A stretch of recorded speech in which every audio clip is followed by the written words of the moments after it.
Bismillahirrahmanirrahim. Rabbi shrah li sadri wa yassir li amri wa hlul 'uqdatam min lisani yafqahu qawli. Allahumma shalli wa sallim ala habibika Mustafa sayyidina Muhammadin wa ala alihi wa sahbihi asma'in nama ba'du. Yang sangat saya hormati Ketua Yayasan Badan Wakaf Habib Hasan Al-Munawwar. Juga di sini ada Bapak Rektor, Pak Bejo, ada Direktur RSI, Bapak Masyudi, para pembantu rektor, para dekan, semua yang hadir saya hormati. Ini karena acara kampus, acara rileks, saya akan menyampaikan kajian ilmiah secara rileks bahwa ini meringati tahun baru itu jelas salah ini. Ini bukan tahun baru ini, tahun terakhir. Karena ini tanggal 29 ya. 29. Jadi ini meringati akhir tahun. Tapi karena rektornya itu orang bejo, lalah itu enggak ada yang nyoal kesalahannya. Jadi ini orang pinter sama orang bejo itu hebat orang bejo. Saya ini orang pinter, maka tahu kalau ini itu akhir tahun, bukan awal tahun. Tapi saya ada orang bejo, pinter saya enggak terekspos, sehingga orang tetap saja bilang ini peringatan awal apa? Tahun. Jadi menang orang bejo gitu. Ini akhir tahun apa awal tahun? Hari ini akhir tahun. Berarti ini peringatan apa? Akhir tahun. Hanya orang bejo yang kesalahannya tidak dikoreksi. Jadi ini alhamdulillah. Jadi ya tapi ini kesalahan yang tidak maksiat. Insya Allah dimaafkan Allah Subhanahu Wa Taala ini karena kesalahan itu ada dua. Ada kesalahan yang maksiat, ada kesalahan yang tidak maksiat. Saya punya komitmen terhadap agama ini. Baik tadi yang dikatakan Pak Rektor, ada unsur ulama, ada unsur habaib, ada unsur pengusaha, ada unsur birokrat. Di antara kenangan-kenangan saya dari Syekhina guru kita bersama Kiai Haji Maimun Zubair, beliau itu sering dawuh, sering ngendikan. Dan itu saya sampaikan juga ketika 7 hari wafatnya Agus Robah, cucu Mbah Maimun, putra Agus Subah. Di antara yang beliau katakan itu adalah sok hak agama itu sing nggawa pegawai negeri. Itu berkali-kali beliau ngendikan gitu. Ya saya agak bantah. Lah kalau santri, Bah, ya santri karuan mesti nggawa agama, tapi sok ben sing nggawa pegawai negeri. Setelah saya jadi kiai dan penelitian, saya itu berkali-kali didatangi dokter, tentara, juga polisi. Mereka sering bilang gini, "Gus, saya ini dokter negeri. Saya ke NTT, ke Papua, karena saya muslim, berkebutuhan Islam, maka dibikinkan musola, dibikinkan masjid. Kalau kiai tidak bisa, bikin sendiri urunan mau narik siapa itu. Mau narik tarikan di jalan yang mau nyumbang siapa. Tapi kalau kebutuhan negara, karena tugas negara, ya difasilitasi negara dan tidak dianggap misionaris karena negara. Begitu juga di beberapa negara yang non-muslim kayak di Argentina, di Venezuela, itu ada masjid, ada kajian Islam ya karena duta besar. Dan itu aparat negara. Disinilah kearifan para ulama berkoalisi dengan umarok dengan makna yang positif bahwa agama ini harus ditopang umarok, sistem negara. Tentu di situ ada tentara, ada polisi, ada macam-macam. Kita sebagai kiai juga enggak berdaya di depan para bandar narkoba apa-apa kalau enggak ada BNN. Kita mau apa dengan korupsi kalau enggak ada KPK. Sehingga kearifan para guru-guru kita, mulai Mbah Maimun, bapak saya sendiri, NU, Muhammadiyah, semua ormas-ormas Islam itu pasti maulah kerjasama. Karena kita siapa ya? Kalau enggak kerjasama. Dan di antara pesan Rasulullah SAW adalah yaduwahi ma'al jamaah. Jadi apa ya, kebersamaan itu sudah berkah. Fa inna yadallahi ma'al jamaah. Jadi berkah. Lalu kenapa saya kalau ngaji bawa kitab? Ini agak sebetulnya itu lazim. Lazim itu suatu yang harus. Tapi karena kelamaan mubaligh itu tidak pakai kitab. Seakan-akan bawa kitab itu yang aneh. Sebenarnya aneh mereka. Karena begini logika simpelnya ya. Umat Nabi ini berhak dapat apa coba? Berhak dapat warisan yang paling luhur, paling hebat, paling jernih. Apa itu Quran dan hadis? Pertanyaannya, siapa yang paling punya hak otoritatif untuk menerangkan Quran hadis? Ulama. Ulama yang mana? Ya yang kapabel, yang sudah diakui dunia kayak Imam Ghazali, Imam Bukhari, Imam Syafi'i. Artinya kalau kita tidak pakai materi itu ulama mendapat pikiran kita, bukan mendapat pikiran mereka. Saya ulang lagi, kalau kita tidak pakai materi yang otentik, yang orisinil, umat ini mendapat pikiran kita, bukan pikiran mereka. Maka saya berusaha supaya teman-teman atau semua umat Islam dapat pikiran-pikirannya Imam Ghazali, pikiran-pikiran Imam Bukhari, pikiran-pikiran Abdul Qasim Al-Junaidi, kejernian-kejernian Abu Yazid Al-Bustami. Kejernian itu diantaranya adalah misalnya makalah yang menurut saya itu makalah yang super. Jadi untuk ngadepi krisis karena COVID atau karena apalah. Itu lama dulu sederhana sekali. Beliau-beliau punya rumus yang mungkin jarang didengungkan orang, tapi saya akan kampanye rumus ini. Al-istighna, haqiqatul istighna, itu adalah al-istighna anis syai' labihi. Jadi pemenuhan kebutuhan yang sebenarnya adalah kita berusaha menghindari sebanyak mungkin kebutuhan yang sekunder, yang enggak penting. Bukan memenuhi semua yang kita inginkan. Jadi misalnya begini ya, kalau kita lapar, itu keinginan kita itu makan enak apa asal makan? Tentu jawabannya asal makan yang sehat.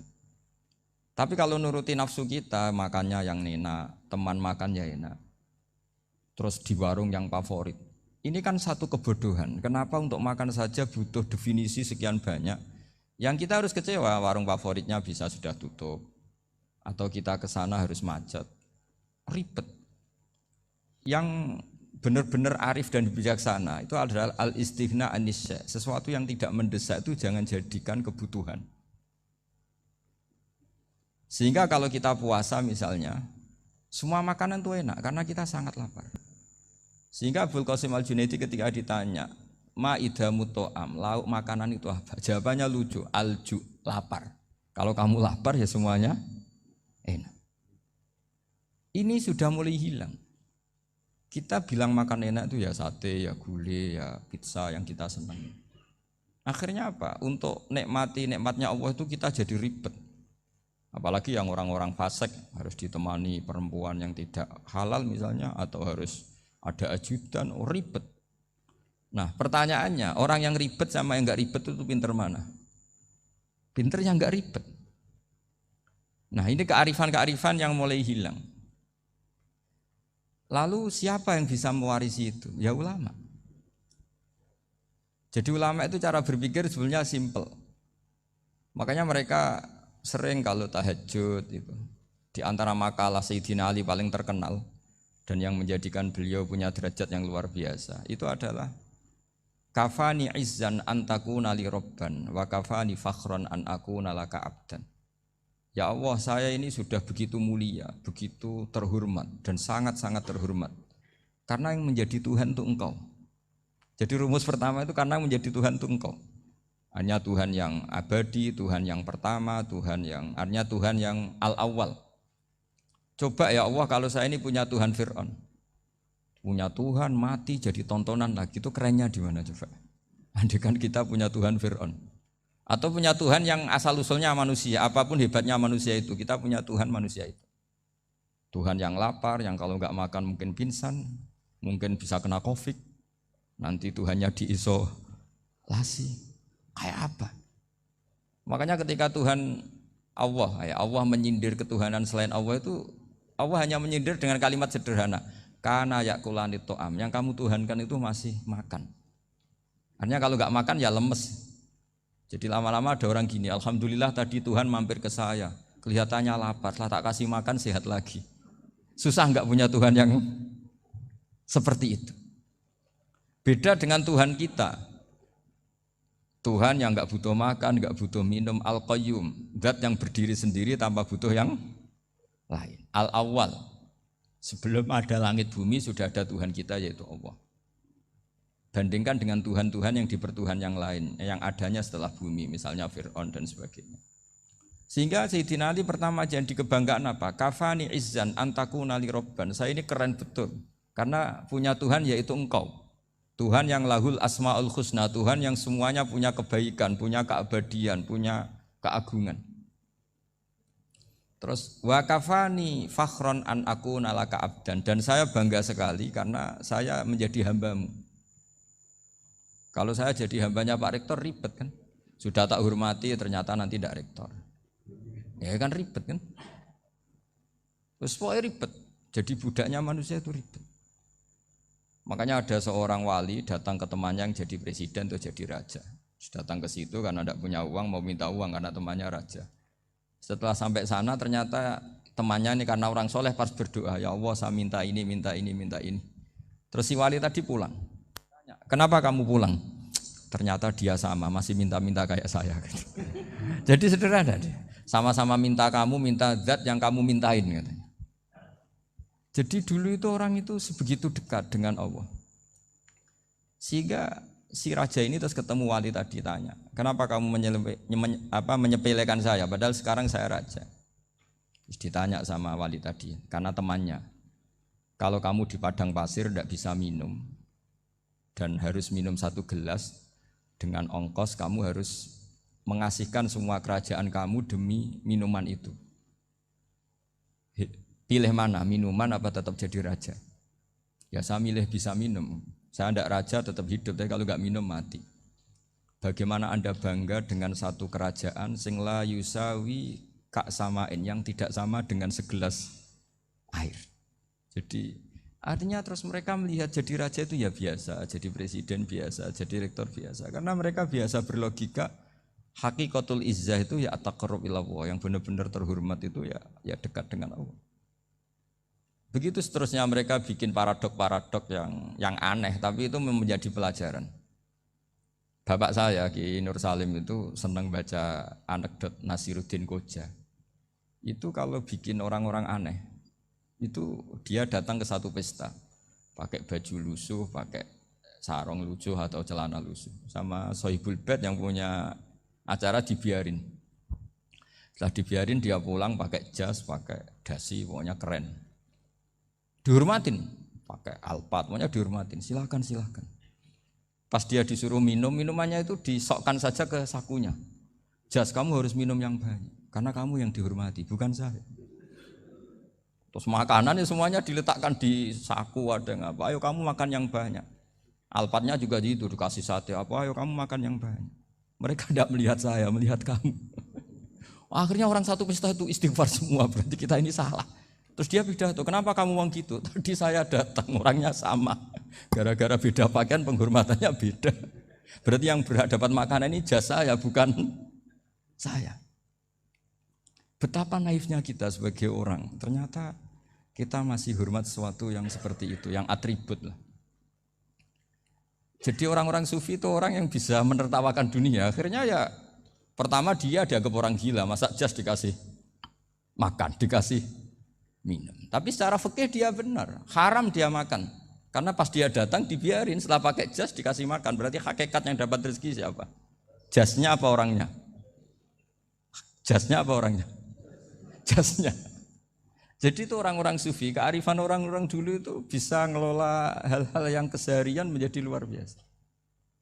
Ada seorang wali melihat istrinya makan 1 piring, anaknya makan 1 piring. Ditanya, kalian kenyang? Wah kenyang sekali. Melihat anaknya minum kopi 1 cingkir seneng, kalian seneng sekali. Wah kalau seneng dengan hal-hal yang murah bisa, ngapain harus seneng dengan hal-hal yang mewah, bodoh sekali saya. Sehingga terus mereka bisa qanaah. Qanaah itu ya hidup itu simpel, sederhana. Jadi tentu saya tidak akan ngomong yang muluk-muluk, selain itu tidak bidang saya juga apa ya. Kita ini butuh obat di kondisi Covid seperti ini, butuh kesederhanaan, butuh apa ya. Istighna tadi, kita harus istighna billah an ghairillah. Jadi sudah cukup bahwa Allah ini segalanya. Sehingga tadi saya dengarin himnenya Unisula, yang paling saya kagum adalah dimulai dengan kalimat-kalimat thayyibah. Di antara tugas suci Nabi Ibrahim dan semua nabi adalah wa ja'alaha kalimatam baqiyatan fi aqibi. Nabi Ibrahim itu nabi yang diberi gelar Allah. Dia adalah nabi yang menjadikan kalimat tauhid itu kalimat yang abadi. Fi akibih, di anak turunnya, di semua generasinya, baik anak turun karena gen maupun karena pembinaan, karena pendidikan. Ini penting sekali saya utarakan karena apa? Satu kehidupan itu sebenarnya digerakkan oleh kata-kata, oleh moto kalau orang bahasa modern.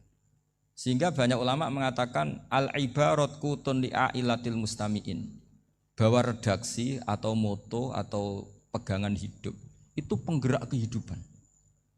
Sehingga sebetulnya manusia itu digerakkan oleh kalimah-kalimah itu, oleh moto-moto itu, oleh prinsip-prinsip hidup itu. Misalnya orang Palestina itu tiap hari ke pasar gitu. Mereka ke laut gitu. Ditanya, kenapa tidak takut tembak Israel? Jawabannya lucu. Kena tembak ya mati, enggak makan ya mati. Enggak kerja ya mati. Ya sudah sama-sama mati ya mendingan aktivitas normal. Tapi saya tidak menyarankan itu untuk melawan COVID. Ini cerita saja nanti. Kamu jangan provokator itu. Karena ini wilayah sensitif. Jadi banyak orang yang poligami. Kalau ditanya alasannya gitu, istri satu ya cerewet, dua ya cerewet, mendingan 4. Ya banyak ya gitu. Tapi ada yang kebalikan, istri satu cerewet saja hampir jantungan, apalagi 4, tinggal matinya kan gitu. Itu semua yang menggerakkan itu kalimat. Kalimat itu satu pegangan. Banyak orang loh yang nggak ingin jadi rektor tuh banyak loh Pak Bejo. Jangan kira semua dosen ingin jadi rektor. Melihat rektor sibuk rapat mempertahankan reputasi Unisula terus sering pegang kepala. Ngapain repot-repot? Jadi tukang sapu aja dapat gaji, ngopi, rokokan selesai. Bodoh amat jadi rektor, mikir orang banyak.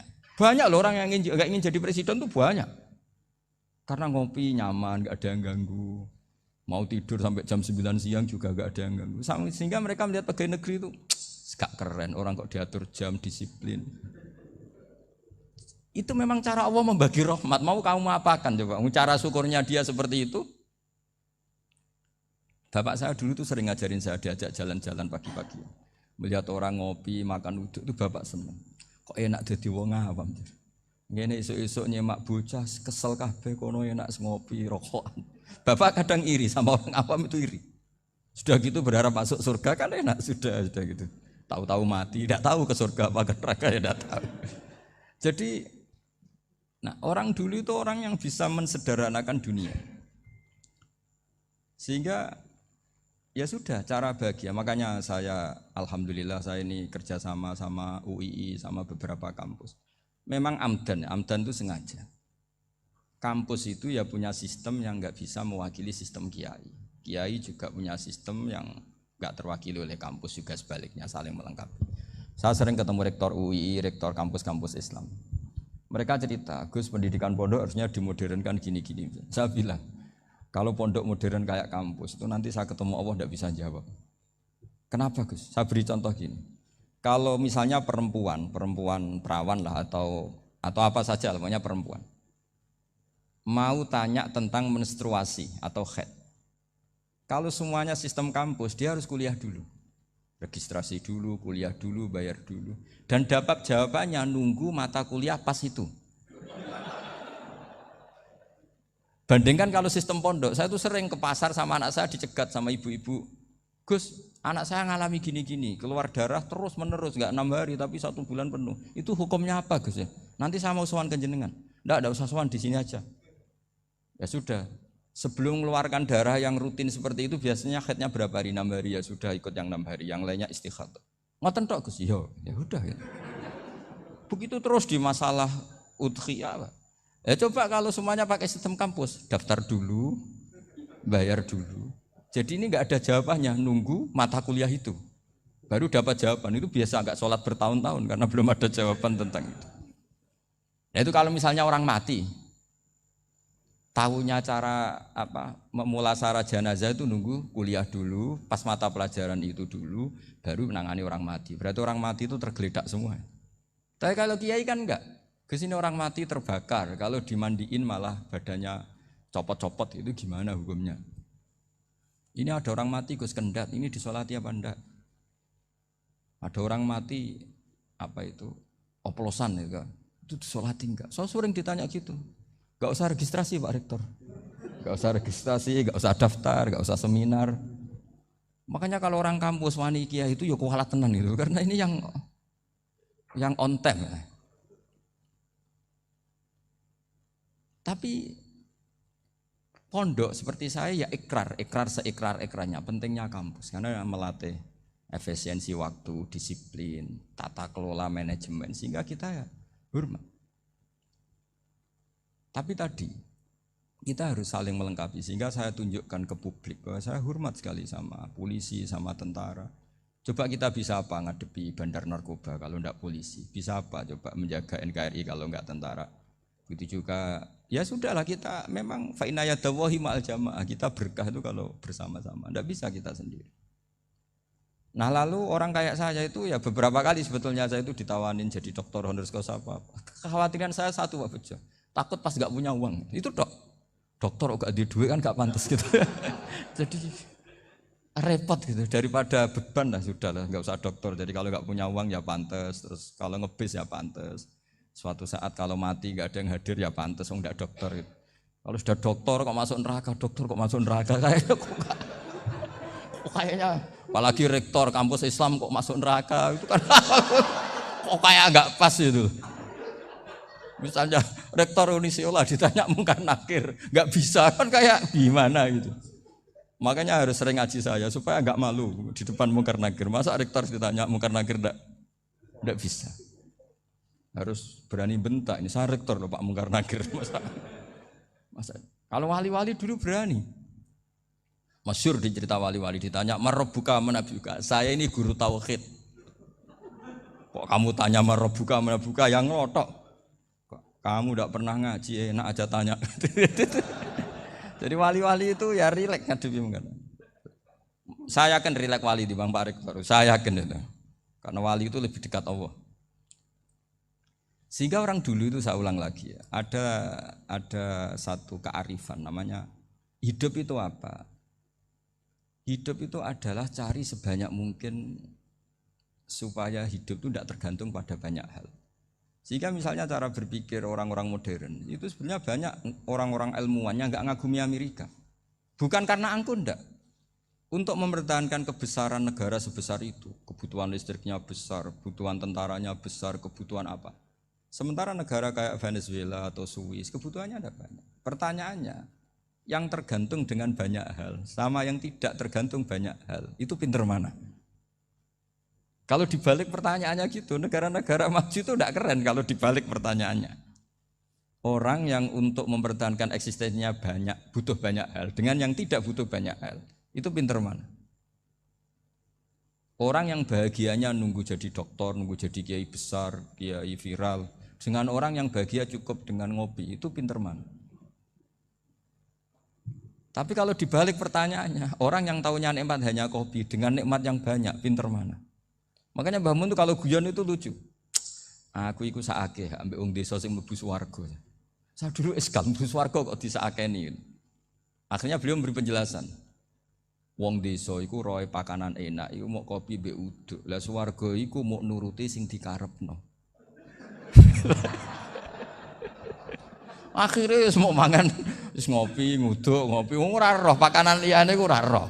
Nasi mandi ya ora roh, pizza ya ora roh apa-apa.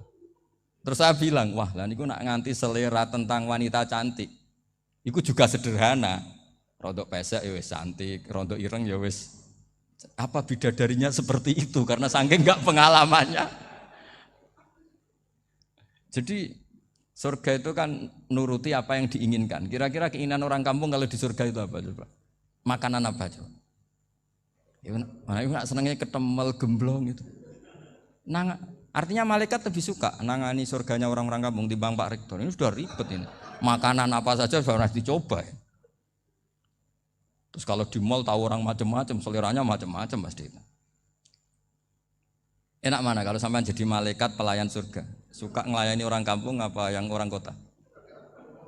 Orang kampung kan?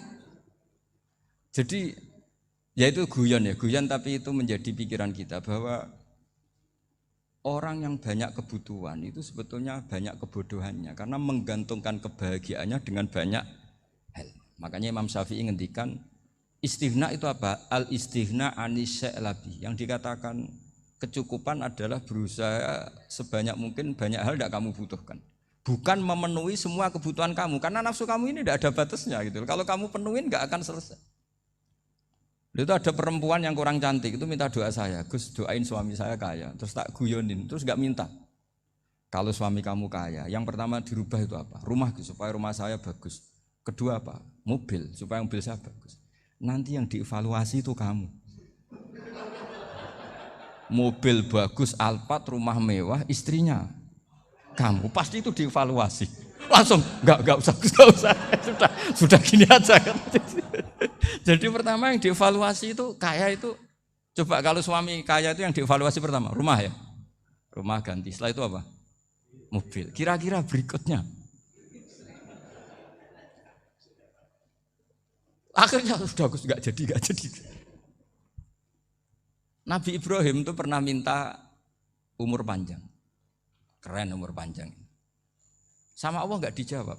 Datang orang tua gitu mertamu ke Nabi Ibrahim, terus disuguhi dikasih kurma. Apa itu? Kok kurma apa? Anggur yang sudah matang sekali, sudah dimakan. Setelah dimakan meler keluar lagi, dimakan lagi meler lagi. Terus Nabi Ibrahim masuk lagi ke kamar. Ya Allah, doanya tak cancel. Nanti kalau saya tua kayak itu. Jadi Allah itu enggak jawab langsung tapi ngirimkan itu. Akhirnya ya Allah enggak jadi. Nanti takut itu. Saya pernah ngalami jadi kiai tadi, ada ibu-ibu ya kurang ya enggak pati cantik lah. Suaminya tuh miskin sekali. Minta doa saya supaya kaya. Bareng tak kasih pertimbangan itu udah enggak usah. Enggak jadi. Jadi itu kearifan. Tapi kearifan ini harus kita tanamkan. Saya enggak bisa membayangkan Indonesia yang besar ini, andai kan enggak ada qanaah, nerimo ing pantum. Coba sekarang ada Covid. Andai kan Indonesia itu kayak Perancis. Saya beberapa kali punya tamu orang yang hidup lama di Perancis, bahkan dapat istri orang Perancis. Itu dulu enggak begitu mencintai Indonesia. Tapi setelah di Perancis 2 tahun, wah Indonesia hebat. Di Perancis itu kata dia kalau cerita, semua kebutuhan masyarakat itu dibebankan ke negara. Apa saja minta negara, apa saja nyoal negara. Sementara Indonesia, coba kalau Indonesia mengalami seperti ini kok tidak ada qanaah, rimo ing pantum, bisa kios Indonesia. Orang miskin nyalahkan negara, kelaparan nyalahkan negara, apa saja. Tapi barokahnya dididik kiai, jogeman nyalahno wong liya. Urip pun romo ing pandum, diame. Sampai gak ngerti kalau Covid. Banyak tuh orang-orang kampung itu, orang lugu-lugu itu. Mbah niki saking Covid, salam ning Covid, muga-muga umure panjang. Dikira Covid itu nama orang yang ahli sosial itu. Mbah niki dana saking Covid. Matur nuwun sampekno salamku, muga-muga umur panjang. Bingung kan yang nganterin ini. Ini gimana yang mau menjelaskan? Memang enggak paham. Ribet kan. Tapi saya pastikan bahwa dengan keadaan seperti ini kita bahagia, kita stabil, itu jelas barokahnya kalimah tadi, moto tadi atau pegangan hidup tadi. Makanya disebut al-ibarat qutun li'ailatil mustami'in, bahwa redaksi atau kata-kata atau pegangan atau filosofi hidup, apalah namanya itu adalah penyemangat. Karena kata-kata ini memang luar biasa. Ketika sahabat perang demi kebenaran, zaman itu ya pasti benar karena yang dibela Nabi. Dulu itu kan enak zaman Nabi, yang dibela mesti benarnya, musuhnya mesti salahnya. Sehingga dulu itu memang harus tegas. Kalau sekarang mau tegas gimana? Yang kamu bela tidak mesti benar, musuhnya tidak mesti salah. Ribet kan kalau misalnya saya tukaran sama Pak Rektor, kamu mau bela mana kan bingung. Saya tidak mesti benar, saya tidak Nabi. Pak Rektor apalagi tidak mesti benar lagi kan? Ribet kan? Jadi kalau kita mau perang sekarang itu mau pede gimana? Enggak.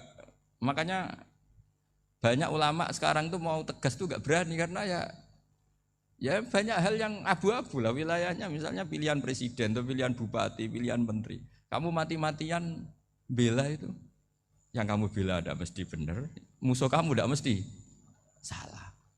Misalnya pilihan bupati, wah ini kabupaten ini baik kalau bupatinya ini, yang satu bilang ini, terus tim suksesnya kamu tanya, kamu yakin? Ya enggak juga. Lah kenapa semangat? Kan saya botohnya, paling alasannya ya itu aja, bukan yang lain. Beda dengan zaman Nabi, nabinya mesti benar, Abu Jahalnya mesti salah, kan enak aturan mainnya jelas. Singkat cerita dalam perang itu banyak sahabat yang ngalami luka, ngalami apa gitu.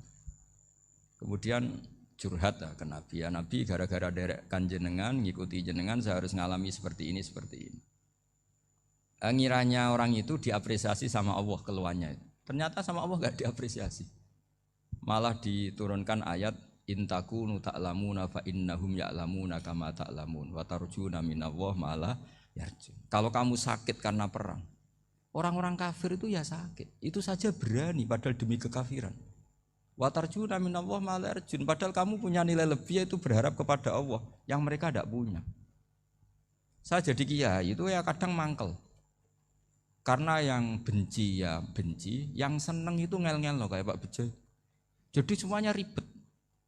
Lah iya, yang benci ya ganggu, yang seneng ya ganggu, tambah nemen.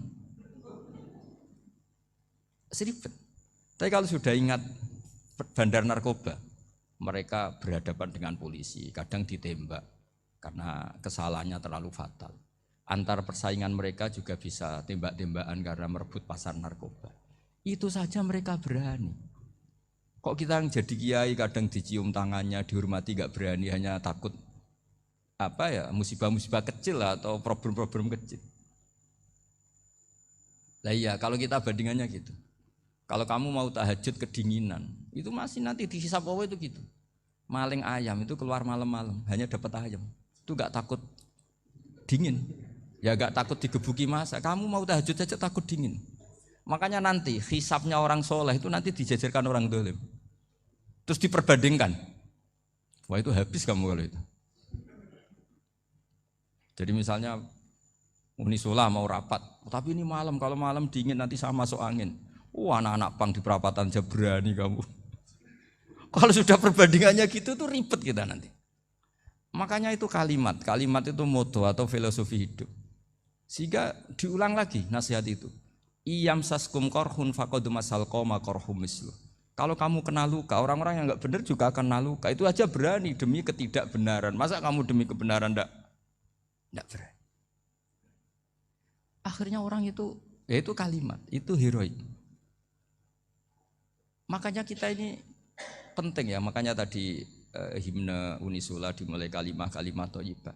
Karena kalimat ini yang menjaga kita kalimat ini. Misalnya tentang Tuhan. Kenapa orang Islam imannya kokoh seperti ini, termasuk yang sudah hidup di Amerika, di Australia, di mana-mana. Itu ya barokahnya ajaran atau barokahnya kalimah. Saya sebut kalimah saya pakai bahasa santri. Karena la ilaha illallah itu dalam tradisi santri disebut kalimatu haqqin aliyah nahya wa aliyah namut wa aliyah nub'ats. Ada yang riwayat wa biya nub'ats insyaallah ta'ala minal aminin. Kenapa mereka di mana-mana meskipun sekolah di Amerika, di Australia, bahkan di Uni Soviet tetap mukmin? Itu barokahnya ajaran yang benar. Allah itu siapa? Tuhan. Tuhan itu sifat dasarnya apa? Awal. Dia harus wujud awal sebelum makhluk yang lain. Sehingga ketika ada negara yang maju, yang tertib, manajemennya tertib, masyarakatnya makmur, tapi punya Tuhan yang tidak seperti itu, tidak awal, itu sudah gak nyaman. Karena ndaklah keren Tuhan saya, karena Tuhan saya itu al-awwal, zat yang pertama. Tuhan saya keren lah, zat yang gak mati. Tuhan yang gak mati, yang gak pernah mengalami kematian.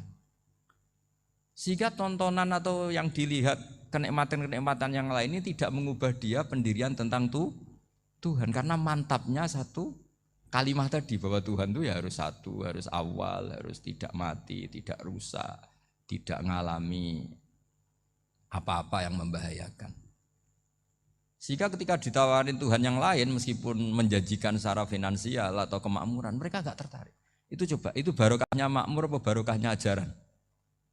Barokahnya ajaran. Sering negara Islam itu kalah makmur dengan mereka, tapi barokahnya ajaran ini tetap apa? Tetap Islam. Makanya Nabi Ibrahim, Nabi yang sukses bikin wa ja'alaha kalimatam baqiyatan fi aqibi. Sehingga kita ini bekti sama orang tua misalnya, itu ya karena ajaran. Suwargamu itu karek wong tuamu. Nak wong tuamu ridho, Allah ridho. Nak ora ridho, Allah ora ridho. Ridho wa fi ridhol walidain wa sakhatu wa sukhtu wa fi sakhatil. Sehingga ketika ada orang tua yang agak brengsek gitu, anak-anak tetap hormat. Punya orang tua yang miskin, yang sudah miskin, tukang tombok nomor, banyak kan di kampung gitu. Ya tetap hormat. Coba kalau dari awal kita ngajari orang tua kamu hormati ya, kalau baik, kalau enggak usah. Bisa geger Indonesia. Tapi barokahnya ajaran-ajaran itu Indonesia tertib karena ada ajaran. Nah ini di sini pesantren dan Unisula semua harus berkontribusi membuat ajaran yang benar itu adalah ciri utama Islam. Sehingga Islam ini dimulai dengan ajaran kalimatu haqqin alaiha nahya wa alaiha namut. Sehingga kita tenang seperti ini. Saya ini termasuk kiai yang tenang. Meskipun kata orang banyak saya ini kiai besar, tapi termasuk kiai yang paling tenang. Termasuk yang paling tenang. Karena saya ini pakai mazhab orang-orang hebat.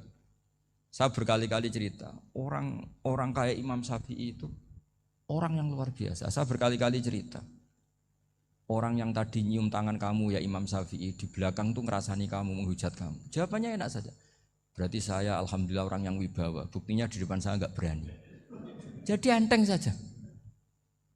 Diceritain sebagian kampung, sebagian separuh dari warga kamu itu enggak suka kamu. Ya bagus lah enggak suka saya, enggak akan utang duit saya. Di mana-mana orang utang itu karena teman dekat. Kalau enggak seneng pasti minimal enggak utang, enggak pinjam mobil, enggak pinjam apa. Berkah mana yang seneng sama yang gede. Jadi dianggap enteng saja. Semua yang dialamin dianggap enteng saja. Misalnya punya istri pemarah, ya baguslah marahin suami. Kalau marahin tonggo malah ribet. Jadi kamu harus terima kasih kalau dimarahin istri. Baguslah marahin saya mah, kalau marahin tonggo ribet. Jadi enteng saja. Tapi kita sekarang itu karena nafsu ya, sehingga menghadapi hidup ini ribet. Ulama dulu kalau mau mati itu senangnya bukan main. Sudah lama saya ini ingin gak maksiat. Kayaknya gak maksiat paling efektif itu mati. Ya tidak apa-apa Gusti, kalau sebaiknya mati ya mati aja. Enteng saja. Jadi melihat kematian itu akhir dari segala keburukan atau potensi keburukan. Apapun baik kita sekarang, suatu saat mungkin kita enggak baik.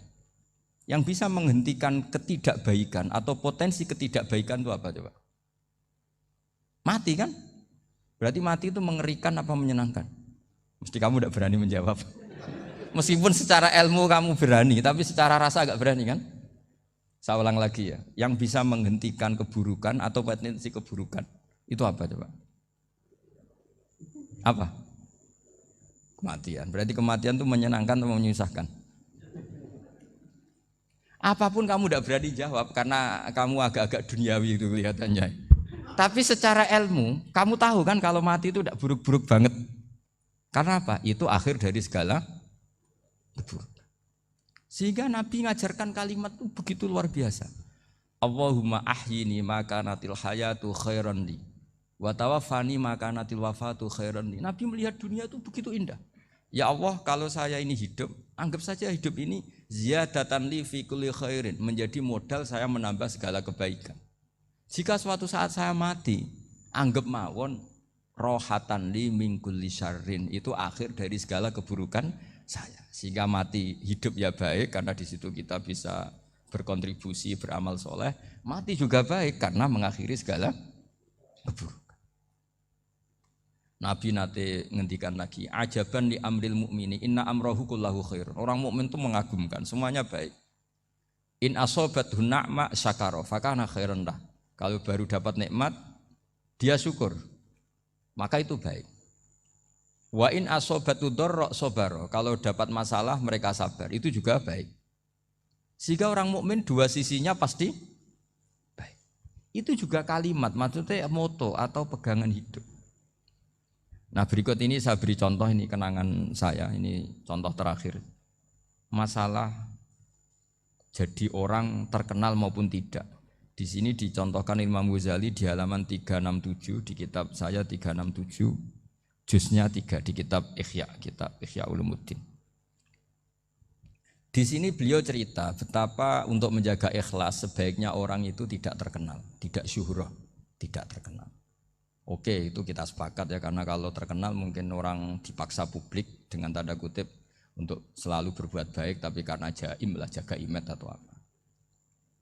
Tapi ketika dibalik pertanyaannya, kamu rela yang terkenal itu orang enggak benar, sementara yang orang benar itu enggak terkenal. Lalu masyarakat taunya yang tidak benar. Kalau pertanyaannya dibalik gitu, orang baik wajib terkenal enggak? Kalau pertanyaannya dibalik seperti itu. Dokter yang benar tidak terkenal, yang malpraktek terkenal. Kamu ingin kondisi seperti itu? Enggak ingin kan? Kampus yang bagus enggak terkenal, kampus yang bagus enggak terkenal, yang enggak bagus. Artinya apa? Gara-gara olah kata, olah pikiran, ini logika jadi rubah. Lagi-lagi apa? Jawaban itu ada di kata-kata sebetulnya. Makanya bab-bab seperti ini tidak usahlah kita berdebat, berpolemik, sebaiknya orang itu humul, menutup diri, apa sebaiknya orang terkenal, itu nggak perlu seperti itu. Sudah terserah Tuhan saja. Makanya saya mulai dulu ngaji sampai sekarang itu ya tidak punya punya ikon tertentu atau punya website tertentu, enggak. Sudah terserah pangeran. Sudah. Saya juga tidak sok suci materialistik atau enggak, ya enggak mikir saya. Bukan apa-apa ya, karena saya ini kiai, jadi biasa urusannya sama Allah, tidak sama makhluk. Jadi pusing kalau sama sarah-sarahnya makhluk itu pusing. Meskipun rektor kalau nasihati saya pasti tidak saya terima, itu tetap makhluk, itu sudah tidak ngefek kalau saya itu sudah ada itu. Bukan karena saya sombong, ya memang makhluk betul gitu, bukan. Cuma nasibnya bejo aja, tapi makhluk tetap makhluk. Saya beri contoh ya. Ini makalah yang ditulis Imam Ghazali. Ya, i'lam aslahaka Allah anna aslal jah wa intisarus sayyid atau sayyidi wal istihar. Wa huwa mazmum itu. Balil mahmudu al-khumulu illa man sahharahu wa ta'ala linasri dini min ghairi takallufi talabi syuhrati minhu. Jadi kalau kamu ingin ibadah kamu selamat, ya kamu jangan terkenal.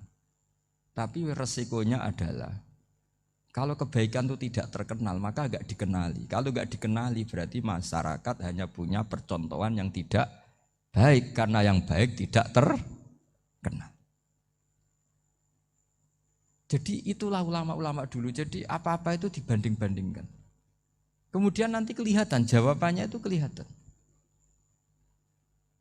Jadi ulama dulu itu biasa ngarang misalnya afatun nikah, sisi negatifnya nikah, harus ngurmat istri, harus macam-macam, kalau terlantar itu ya dosa. Seperti tadi Pak Marsudi cerita, kalau orang ngapalkan Quran itu takut lupa, kalau lupa itu jadi dosa.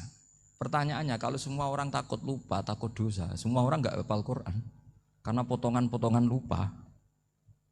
Cara berpikir tidak seperti itu. Kalau berpikir ya namanya hafalan ya inginnya hafal, kan nggak ingin lupa. Lah nanti kalau takdirnya lupa karena hal-hal yang dimaklumi oleh syariat itu nggak yang termasuk dosa. Yang dosa itu lupa liwiri udhrin syar'iyyin, lupa yang tidak ada sebab yang apa? Syar'i. Tapi lupa bawaan EQ-nya tidak bagus, lupa bawaan sering dibentak. Oh itu enggak masalah karena bawaannya orang tertekan itu ya lupa. Coba kamu hafal Quran, terus punya kredit jatuh tempo, pas hari itu aku yakin enggak cerdas sudah. Itu bawaannya orang tertekan itu pasti lupa. Jadi ya saya teruskan ya. Jadi terus ada makalah yang sangat bagus sekali tentang itu. Saya baca ya. Wa yadullu ala dzalika anna Allah azza wa jalla amaral anbiya'a bi idharil amali lil iktida wa khassahum bi mansibin nubuwah. Wa la yajuzu ayyudhanna bihim annahum khurrimu afdhalal amalen. Jadi orang yang terlalu mendewa-dewakan khumul itu menutup diri. Oke, itu baik karena dengan khumul, dengan menutup diri Anda tidak riya, Anda tidak pamer. Tapi kata Imam Ghazali, kamu juga harus ingat, di antara syaratnya Nabi itu harus mengumumkan kalau beliau itu seorang Nabi. Harus memaklumatkan kalau beliau seorang Nabi supaya bisa diikuti. Caranya sholat harus diumumkan, sehingga Nabi itu mengatakan harus jamaah. Karena dengan cara jamaah itu bisa shollu kama ra'aitumuni usolli. Coba kalau Nabi sholatnya enggak diperlihatkan, kamu harus sholat yang benar. Caranya gimana ya Rasulullah? Itu rahasia. Bingung enggak kira-kira? Bingung enggak? Ya misalnya amal rahasia selalu lebih baik. Terus ada pertanyaan, Nabi ngendikan kamu sholat yang benar, caranya gimana Nabi? Ya itu rahasia, terus gimana coba? Tapi Nabi ngendikan apa? Shollu kama ra'aitumuni usolli. Ya sudah kamu sholat, niru saya sholat. Berarti Nabi sholatnya diperlihatkan apa disembunyikan? Diperlihatkan. Jadi begitu juga saya berkali-kali bilang, orang tahu kalau itu bidan ya berdasar tulisan itu bidan. Tahu kalau itu dokter gigi ya itu dokter gigi. Jangan sampai gara-gara tidak ada tulisan mau beli alat bangunan di dokter gigi. Mau periksa gigi di toko bangunan. Gara-gara apa? Enggak ada maklumat. Nah, di sini ulama-ulama selalu memaklumatkan dirinya. Termasuk Imam Ghazali ketika ngarang kitab dinamai Ihya Ulumuddin, bahwa kitab ini bisa menghidupkan ilmu-ilmu agama yang mulai hilang. Begitu seterusnya.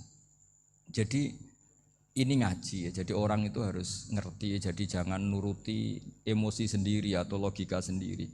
Bahwa saya suka humul, ya monggo, agama Islam menyediakan sarana itu. Uzlah itu ya punya sisi kebaikannya sendiri. Tapi syuhrah terkenal asal tidak nuruti nafsu, juga punya sisi kebaikannya sendiri. Setidaknya umat ini punya satu master kebaikan yang mudah diakses. Tapi tadi saya ulang lagi, jangan karena hadun nafsi, jangan karena kepentingan pribadi. Makanya di sini disebutkan wa yadullu ala dzalika ay ala syuhrah anna Allah taala amarul anbiya bi izharil amal lil iktida. Allah selalu memerintahkan para nabi kalau ngamal kebaikan ya harus dimunculkan supaya bisa ditiru. Yaitu tadi kita tidak bisa bayangkan kan kalau misalnya Nabi menyuruh kamu harus sholat yang benar, kemudian sholatnya Nabi sembunyi. Lalu ditanya, Nabi saya niru siapa? Wah itu rahasia, kamu nggak boleh lihat sholat saya, saat takut tidak ikhlas. Ribet kan? Sehingga jamaah itu statusnya tetap harus. Nah bedanya harus ini ulama berpendapat harus yang apa? Fardu kifayah, tapi fardu itu maknanya harus. Tapi bukan berarti kalau nggak jamaah sholatnya nggak sah, nggak. Tapi statusnya jamaah tetap apa? Nah barokahnya harus ini orang yang baru sholat, sholatnya langsung benar karena ada yang diikutin. Coba kalau mantan dukun baru sholat terus sholat sendiri, itu mesti mirip mantra. Karena dia tidak ada master percontohannya. Tapi barokahnya ada master, orang paling bodoh pun kalau sholat ya benar. Karena standar ada komandonya, ada imamnya. Sehingga Imam Ahmad malah berpikir keras, syarat sahnya sholat itu harus jamaah. Cara pikirannya Imam Ahmad keras sekali beliau. Jika kalau orang sholat sendiri kok ada orang lain yang maunya berjamaah harus bayar, orang itu harus bayar demi sahnya sholat. Itu madzhabnya Imam Ahmad. Tapi kalau madzhab Syafi'i hanya mengatakan itu fardu kifayah, yang kalau satu komunitas gak mau melakukan semuanya apa? Dosa. Ya jadi ini sebelum sesi ringan tanya jawab, hanya 2 saja tanyanya, nggak boleh banyak-banyak, nanti nggak pulang-pulang saya. Jadi tak baca lagi biar dapat berkahnya Imam Ghazali. Wa qala qaumun asirru afdalu minal alaniyati. Terus kata sebagian ulama al alaniyah itu afdal minas sirri. Terus diperbandingkan baik yang mana amal dipertontonkan sama ndak. Terus kata Imam Ghazali, kalau orang itu bisa jaga tidak riya, maka sebaiknya dipertontonkan karena kebaikan harus yang muncul, bukan yang tidak baik yang muncul. Makanya ketika Unisula memaklumatkan diri sebagai ingin jadi generasi khairah ummah, itu kalau diterjemah itu kan wow, khairah ummah, umat terbaik. Itu kan kayak agak angkuh. Tapi enggak apa-apa, itu enggak apa-apa. Masa kita kampanye Unisula siap degradasi moral, kan ya lucu kan. Masa jualan gitu kan ya lucu. Ya sudah, kita memang ingin mengkhidmati ummah, berbakti dengan umat, membantu supaya jadi generasi khairan apa? Tidak apa-apa, dimaklumatkan supaya dengan itu umat punya sarana. Oh kalau ingin jadi khairan ummah, kuliah di sini. Jangan lalu enggak gitu. Ya sama kita dokter, maklumatkan saja dokter gigi, dokter kandungan, dokter bedah. Sehingga orang kalau mau bedah ya jangan ke dokter kandungan. Jadi barokahnya maklumat ya. Jadi saya mohon sekali ini, saya sendiri sebetulnya orang yang enggak siap terkenal sebetulnya, tapi ya sudah terserah Allah saja. Kalau itu cara Allah menyebar kebaikan, ya monggo. Pokoknya kita tawakal saja sama Allah Subhanahu wa Ta'ala. Ya, saya kira demikian. Assalamualaikum warahmatullahi wabarakatuh. Begini ya, saya mungkin yang kesekian kali ya punya tamu dari Kalimantan, dari Sulawesi. Memang kalau sebagian mereka pernah mondok itu tersiksa karena ngaji saya hanya lewat virtual atau lewat medsos. Kebaikan itu pasti sudah benar. Jadi dengan ketemu langsung maupun enggak itu secara sana itu sudah cukup. Cuma ada beberapa kebenaran yang butuh jelimet, butuh tahqiq, itu yang harus ketemu langsung. Tapi kalau yang kebenaran-kebenaran umum itu tidak perlu, karena kebenaran itu bahasa lainnya itu al-ma'ruf, sesuatu yang mudah dikenali oleh akal, oleh nurani, oleh komunitas, oleh sistem sosial. Sementara mungkar itu sesuatu yang aneh. Andai kan tidak ada agama pun, orang akan bilang selingkuh itu mungkar. Andai kan tidak ada agama pun, sesuatu milik siapa harus jelas. Sehingga diaturlah ini istrinya ini istrinya ini barangnya ini. Yang paling berhak make apa ya yang punya kan. Makanya nikah itu disebut ma'ruf. Yang boleh make ya yang punya. Misalnya yang boleh make mobil itu ya yang punya atau yang dapat izin. Itu disebut ma'ruf. Lalu yang enggak punya kok make, itu namanya mungkar. Ya aneh, enggak punya kok make tanpa izin. Sehingga kebaikan-kebaikan seperti ini enggak butuh sanad karena semua orang pasti kenal. Makanya disebut kebaikan itu al-ma'ruf, kemungkaran disebut mungkar. Jadi ma'ruf maknanya arafahul aklu, akal ini mudah menerima. Mungkar maknanya angkarohul aklu, akal ini menjadi aneh. Kan enggak mungkin lah orang yang waras mau ini ada minuman, kalau kamu minum hilang kesadaran. Minuman ini halal, itu aneh enggak? Aneh kan? Tapi kalau kebalikannya ini minuman manfaat untuk stamina, manfaat untuk kesehatan, maka ini halal. Nah agama itu datang dengan sesuatu yang ma'ruf dan menolak sesuatu yang mungkar. Nah kebaikan-kebaikan seperti ini itu Pak Rektor gak perlu sanad karena itu sudah lazim, sudah keniscayaan. Lalu ada kebenaran yang butuh detail. Misalnya begini, wali nikah itu siapa? Wali nikah itu adalah bapaknya dan mbahnya misalnya. Nah kalimat dan mbahnya ini salah kalau dalam fikih Islam. Karena mbah dalam bahasa Jawa itu bisa mbah dari ibu. Sementara dalam otoritas Islam enggak memberikan hak ke mbah dari ibu. Seperti ini enggak boleh terus misalnya orang Kalimantan nikahkan putrinya dinikahkan oleh mbah dari ibunya hanya karena berdasar fatwa. Oh kemarin Gus Bah atau Kiai siapa dawuh wali itu kalau enggak bapak ya mbah, wong ini mbahnya. Nah itu butuh detail. Yang dimaksud mbah di bab wali adalah abul ab, bapaknya bapak, bukan sekedar mbah.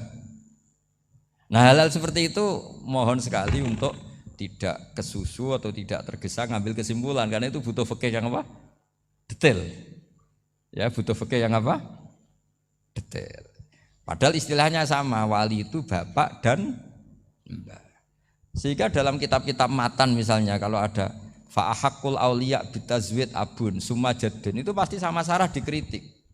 Al-aula ayyakula abul ab. Seharusnya jangan dikatakan mbah karena kalau mbah memasukkan dari ibu. Yang benar adalah abun fa'abul ab, bapaknya bapak.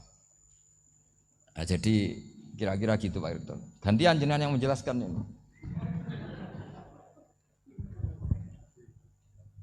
Yang nomor 2, Kesehatan Banu itu kalian bagaimana mendidik akidah dan tasawuf bagi generasi-generasi milenial ini. Ya kayak tadi, tasawuf maupun tauhid maupun ilmu moral apapun itu mudah sekali dididik. Ciri utama agama ini itu ad-dinu yusrun, agama itu mudah. Mudah itu artinya ya nurani nerima ya gampang, akal ya gampang, komunitas ya nerima gampang. Kayak tadi penjelasan saya tentang Tuhan. Ada orang miskin dari Indonesia, misalnya kuliah di Amerika.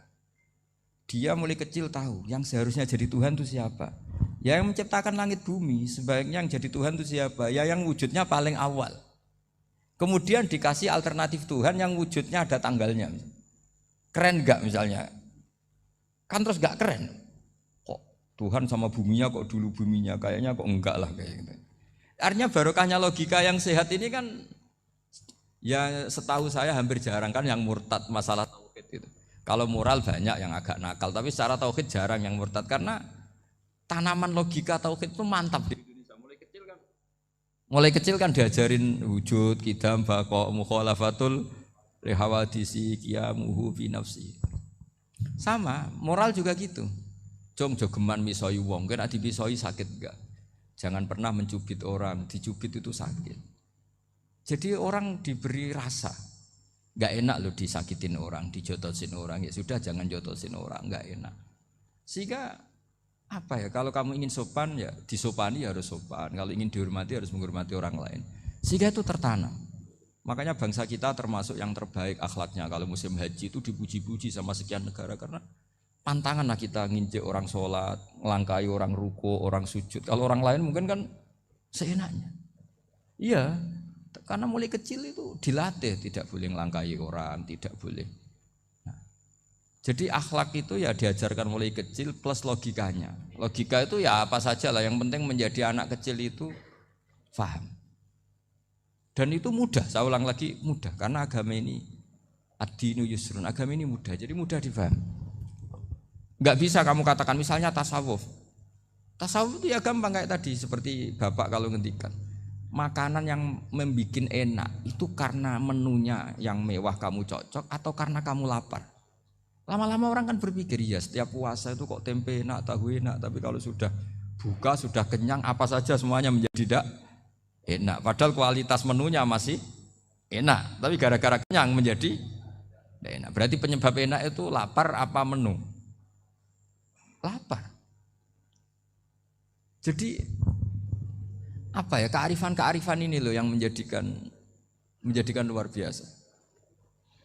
Makanya tadi ada kalimat yang benar, wa ja'alaha kalimatam baqiyatan fi aqibi.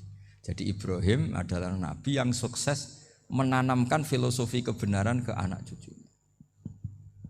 Dah, yang terakhir? Dah.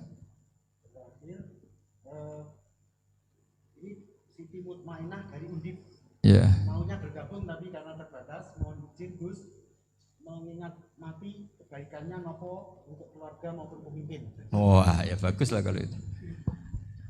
Kalau di kitab-kitab yang saya baca, ingat mati itu tidak selalu baik, juga tidak selalu buruk.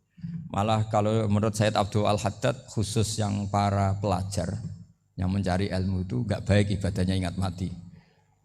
Karena dia harus dinamis, harus mobil. Kalau ingat mati kan terus lemes. Tapi kalau untuk pejabat harus ingat mati, kalau enggak korupsi terus itu.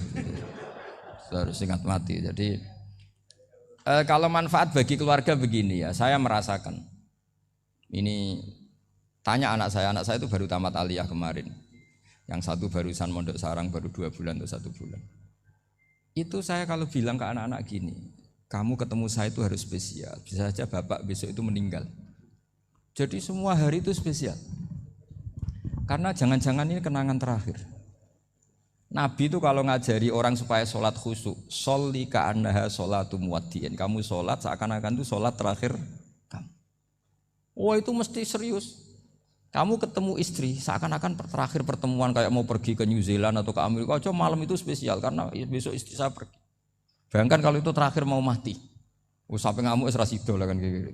Jadi hikmah ingat mati itu makanya Nabi diantara riwayat ya. Meskipun riwayat ini diperdebatkan, tapi jelas ini satu petua yang baik. Wa'mal li akhiratika ka'annaka tamutu dan kamu beramal untuk akhiratmu seakan-akan besok itu mati. Maka sholat kita akan spesial, hidup kita akan spesial karena kenangan kita terbaik ya sekarang, mau besok sudah mati.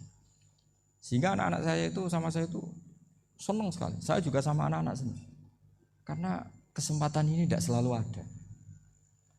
Jadi tapi ada kalimat untuknya wa'mal lidunyaka i'mal lidunyaka ka'annaka ta'isu abadan. Untuk duniawi kamu seakan-akan hidup selamanya. Itu maksudnya itu rileks saja.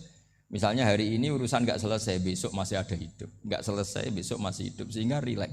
Tapi kalau urusan akhirat harus selesai sekarang karena besok sudah mati. Jadi ingat mati itu positifnya ya tadi.